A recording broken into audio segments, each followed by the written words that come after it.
ravie d'être parmi vous aujourd'hui. Je suis Julie Davy-Copin. Je suis ravie de co-présenter cette convention 2019 avec Fabrice Lundy. Alors, on compte sur vous pour interagir sur le hashtag InVivo 2019. On vous donnera la parole. Nous sommes donc nombreux à être réunis ce matin. Nous vous en remercions vraiment chaleureusement pour parler du projet 2030 by InVivo. Et accueillons maintenant Philippe Mangin, président de l'Union InVivo, pour ouvrir cette convention 2019. Mesdames et messieurs, bonjour. Soyez les bienvenus pour partager ce temps fort de notre groupe coopératif InVivo. Je vous rappelais l'an dernier que nous avions concrétisé l'ensemble des objectifs fixés, et ce, en moins de 5 exercices. Cette prouesse nous a aussi donné plus de confiance en l'avenir. Cette confiance, nous la puisons d'abord dans tout ce que promet la 4e révolution technologique qui frappe l'économie tout entière. C'est là tout ce qui fonde le projet 2030 by InVivo. Véritable exercice de co-construction, il va maintenant vous être dévoilé. Puisse-t-il permettre de reconsidérer l'agriculture comme un fleuron de notre économie? Ce qu'il faut retenir cette année, c'est une année historique, avec une opération de pivot stratégique sur nos métiers et financièrement des impacts exceptionnels qui confortent nos fonds propres et nous donnent des moyens puissants pour financer les projets d'avenir. Donc, suite à l'acquisition de Jardiland et à la cession de Neovia, il est vrai que l'exercice 18-19 a été une véritable charnière pour InVivo. Nos résultats témoignent d'une performance opérationnelle et financière solide. Les jalons sont posés pour une nouvelle phase de croissance, à la fois organique et croissance externe, une dette nette totalement maîtrisée et un désendettement massif en 18-19, et des fonds propres qui ont plus que doublé sur cette période pour atteindre 1,102 milliard. Je vous remercie. Notre raison d'être est de fédérer les coopératives pour transformer durablement l'agriculture et assurer la qualité alimentaire en France et dans le monde. À travers notre action, nous défendons et transmettons le sens et les valeurs coopératives de nos membres. La RSE, on le considère comme un levier de performance, et ce, depuis 2025 by InVivo. On considère qu'il n'y aura pas de développement ni d'innovation sans qu'on met le RSE vraiment au cœur du réacteur. Mais avec le projet 2030, on revient pour vraiment aller jusqu'au bout des choses. Il faut mieux valoriser les productions alimentaires avec des systèmes alimentaires durables. C'est mieux partager les différents progrès et innovations, parce que la bioéconomie est également toute une nouvelle économie résiliente pour l'agriculture. Dans le cadre de la RSE, nous avons aussi développé ce que l'on appelle la mission d'entreprise de Bioline. Et cette mission, c'est d'accompagner l'émergence de la 3e voie de l'agriculture en déployant une large gamme de solutions au service de pratiques agricoles toujours plus performantes et durables, que ce soit sur le cadre social, que ce soit sur le cadre économique ou environnemental. Et nous voulons montrer qu'on peut tourner ça en opportunité et que dans ce nouvel environnement, on peut continuer à avancer dans la profitabilité des agriculteurs. Donc dans notre plan 2030, c'est autour de cette proposition bio et locale que nous allons essayer à la fois de valoriser les produits de nos agriculteurs, et on l'a traduit dans une ambition chiffrée, puisqu'on voudrait en 2030 réaliser 500 millions d'euros de chiffre d'affaires en alimentaire. Notre deuxième axe va être de promouvoir les activités autour du jardin et de la nature avec nos points de vente physiques, et qui doivent aussi donner accès, grâce au digital, à l'offre la plus large d'InVivo Retail, que ce soit pour les besoins de nos agriculteurs ou de nos clients grand public. Dans la viticulture, le temps est long puisqu'il faut 3 ans entre la plantation de la vigne et la première vendange. Donc la première chose qu'il nous fallait faire, c'était construire des marques fortes afin de flécher des volumes qui étaient pérennes. Du coup, on est maintenant en capacité d'entamer un dialogue constructif, néanmoins stratégique, avec ces différentes COP sur des problématiques telles que le HVE, le zéro résidu de pesticides dans la bouteille ou la neutralité carbone. Stéphane est très attentif aux produits qu'il achète. Il recherche par exemple la juste rémunération des agriculteurs. La 3e voie de l'agriculture, c'est une agriculture qui se veut innovante. C'est une agriculture qui est à l'écoute des attentes du consommateur client citoyen.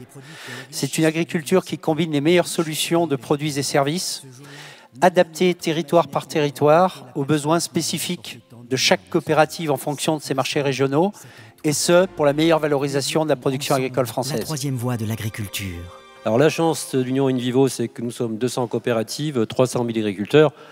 Le rêve qu'on pourrait avoir, c'est que le déploiement se fasse rapidement sur ce réseau avec une vraie adhésion collective des coopératives et au-delà, qui va nous permettre de sortir par le haut et de remettre la valeur agricole au centre du jeu. Thierry Blandinière, vous étiez là l'an dernier pour nous présenter l'ambition Aladdin. Un an après, où en est-on? On est présent au rendez-vous. Donc on avait mis beaucoup de pression sur les épaules de Stéphane. L'enjeu, c'est que Aladdin transforme le modèle économique de nos coopératives, tout en étant très innovant et en ouvrant le monde à nos agriculteurs. Les consommateurs sont en demande croissante de traçabilité, de qualité, à un prix abordable et avec une empreinte environnementale réduite. Découvrez Aladdin.farm, le nouvel outil de gestion de performance. Aladdin.farm aujourd'hui, c'est un parcours d'achat sur un certain nombre de gammes de produits et de services. Aladdin, c'est aussi des outils destinés aux coopératives Aladdin qui leur permettent de gérer toute leur stratégie commerciale et marketing via le canal Aladdin. Aladdin, c'est également des outils destinés aux techniciens des coopératives. Et Aladdin, ça va être aussi beaucoup de nouveautés sur ces techniciens augmentés. Et enfin, Aladdin, c'est aussi des outils et des services destinés à nos fournisseurs, partenaires, pour certains depuis de très longues années, mais aussi les futurs fournisseurs qui vont voir dans Aladdin des superbes opportunités pour tisser des liens organiques avec les coopératives agricoles. C'est une plateforme qui est à l'image de notre ambition et de notre vision de la troisième voie de l'agriculture. La France est le premier pays en agriculture dans l'Europe, mais au-delà du volume, parce qu'on n'est pas les premiers au monde peut-être en volume, c'est une question d'expertise et d'excellence. Seulement, nous sommes dans un monde où la difficulté n'est pas être premier. La difficulté, le challenge, c'est rester premier. L'innovation, ce n'est jamais que de la technologie. C'est des femmes et des hommes qui réfléchissent à quelles sont les nouvelles attentes, et c'est là qu'on peut aider, à travers InVivo, la France et l'agriculture française à rester, et encore davantage, la meilleure du monde. Aladdin montre bien aussi qu'en France, on a une capacité d'aller de l'avant autour de ces métiers, autour de ce secteur, en coalition.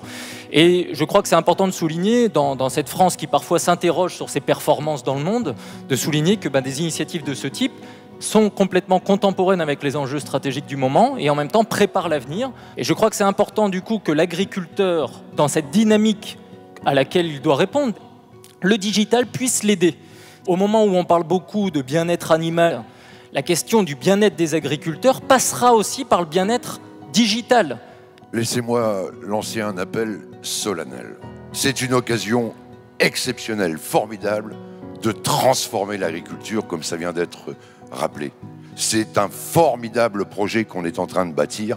On doit le gagner tous ensemble. Chers amis des coopératives, rejoignez-nous très vite.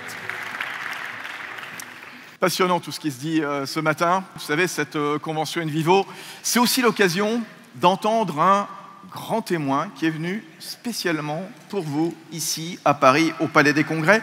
John Kerry, please welcome John Kerry.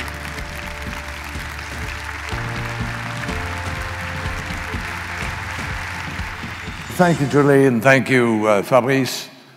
And thank you especially to our host and our chairman, Philippe Mangin, who, looking over the horizon and organizing InVivo in a very effective and focused way. Thierry Blandinière, the CEO, and all of you who've come here to sort of think about the future. It's a great pleasure for me to be able to share thoughts with you. And your theme this year, Cap sur 2030, I think underscores the urgency and the magnitude of the challenge that we face. It's a multifaceted challenge, folks. I was just in Madrid at the Madrid Conference on Climate Change. 2030 reminds all of us, in the context of the Paris Agreement, which I had the privilege of negotiating for the United States.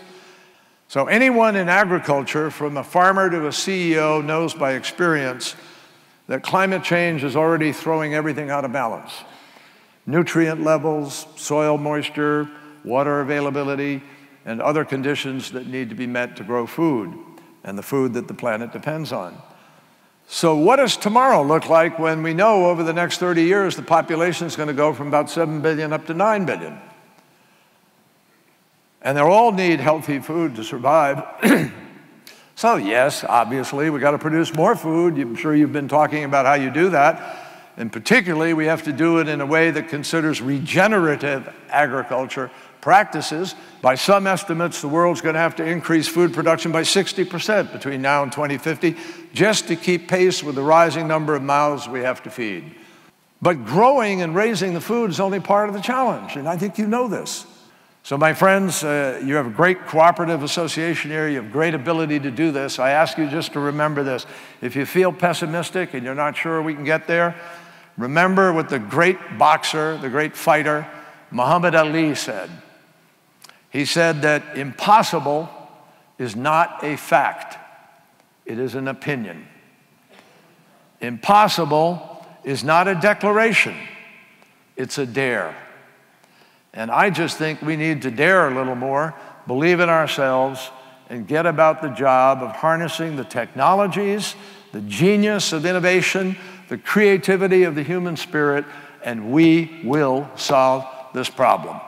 But we need some leadership, and you all can be the leaders. We need you. Thank you.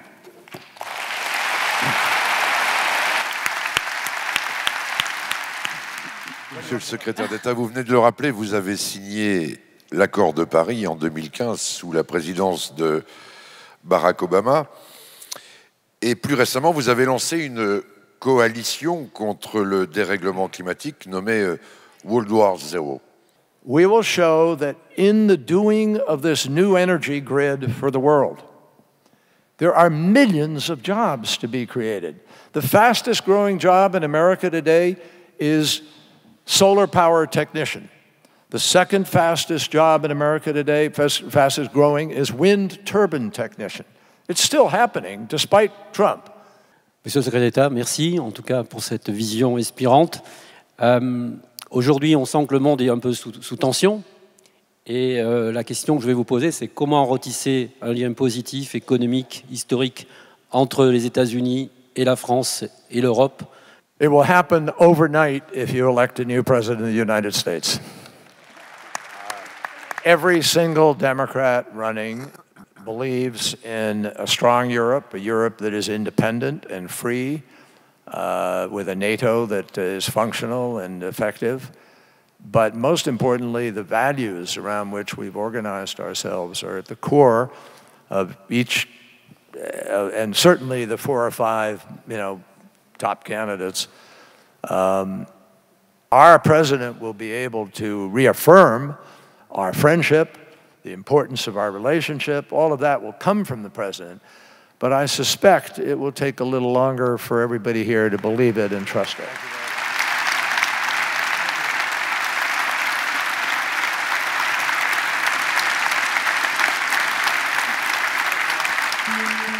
Les enjeux climatiques vont mettre l'agriculture au centre. Et finalement, on va montrer que tous ensemble, on a une solution au plan climat pour résoudre le problème du carbone. Dire aussi que, quelque part, bien évidemment, l'agriculteur est au centre de notre stratégie. Et trouver des revenus pour l'agriculteur, c'est notre combat de tous les jours. Dans le livre blanc qu'on vous a remis, je m'autorise à vous lire la dernière phrase de John Kerry dans cette postface. La nostalgie ne pourra jamais venir à bout du néo-populisme. Seul le progrès le peut. Pour conclure, moi ce que je souhaiterais, c'est que notre mobilisation, celle de toute notre coopérative, contribue à entraîner les agriculteurs de France dans une dynamique porteuse d'espoir. Le champ des progrès technologiques nous autorise cette ambition et vraiment le monde agricole en a besoin.